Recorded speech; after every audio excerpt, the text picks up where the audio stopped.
vamos a contar una historia increíble. La historia de cómo un imperio de 300 años, gobernado por la familia más rica del planeta, se vino abajo en, ¿qué? ¿Unos meses?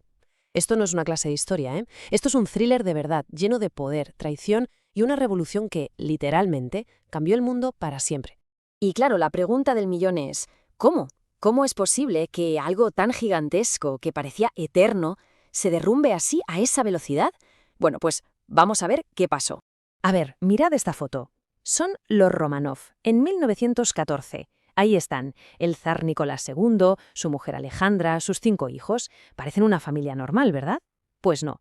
Eran los dueños absolutos del imperio más grande del planeta. Parecían de verdad intocables. Y solo 4 años después, poquísimo tiempo, los bajan a un sótano y los ejecutan. A todos, sin piedad. El hombre más poderoso de Rusia y toda su familia borrados del mapa. Es que es brutal. Vale, vamos al lío. ¿Cómo se llega a ese punto? Porque esto no pasa de un día para otro. Como casi siempre, la clave no está en el final, sino en todo lo que se fue cociendo antes. Para entenderlo, hay que imaginarse Rusia como un barril de pólvora, un polvorín a punto de reventar. Era un lugar de contrastes, pero contrastes brutales, ¿eh? Algo totalmente insostenible. Por un lado, tenías a una élite minúscula de nobles viviendo en un lujo que es que no nos lo podemos ni imaginar. Palacios, fiestas, joyas, lo que quisieras. Y por el otro, la inmensa mayoría de la gente, viviendo en la miseria más absoluta, pasando hambre, trabajando la tierra como en la Edad Media. La brecha no era grande, es que era un abismo.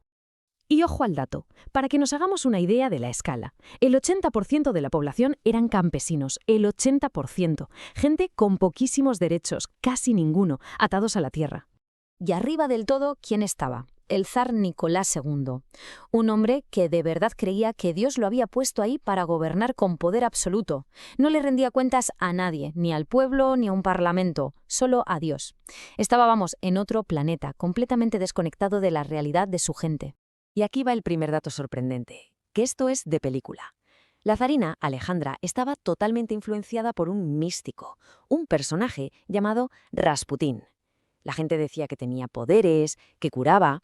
Y claro, se convirtió en su consejero de máxima confianza. Su reputación era malísima, y su poder en la corte fue un escándalo que ayudó a hundir la imagen de la familia real. Parecía que vivían en un mundo de locos. Con todo este lío montado, llegamos a 1917, el año en que todo salta por los aires, y la cerilla que enciende la mecha fue la Primera Guerra Mundial. Rusia estaba perdiendo estrepitosamente, morían millones de soldados y en las ciudades la gente literalmente se moría de hambre. Y ahora agarraos, porque la velocidad a la que se derrumba todo es de vértigo. Febrero, la gente sale a la calle en Petrogrado a pedir pan. Marzo, los soldados, en vez de disparar, se unen a ellos. ¡Pum! El zar se queda sin ejército y tiene que abdicar. Se acaban 300 años de Romanovs. Así, de repente. Llega abril y un tal Lenin, un revolucionario que estaba exiliado, vuelve a Rusia. Y para octubre, su gente, los bolcheviques, toman el poder. Todo en menos de un año. Alucinante. ¿Pero quién era este tal Lenin? Pues era un revolucionario marxista, un tipo brillante y, sobre todo, implacable. Mientras el gobierno que había después del zar era un caos absoluto, Lenin llegó con un eslogan perfecto, un mensaje súper simple que todo el mundo entendió al instante. Paz, tierra y pan. Paz para salir de la guerra, tierra para los campesinos y pan para los que tenían hambre.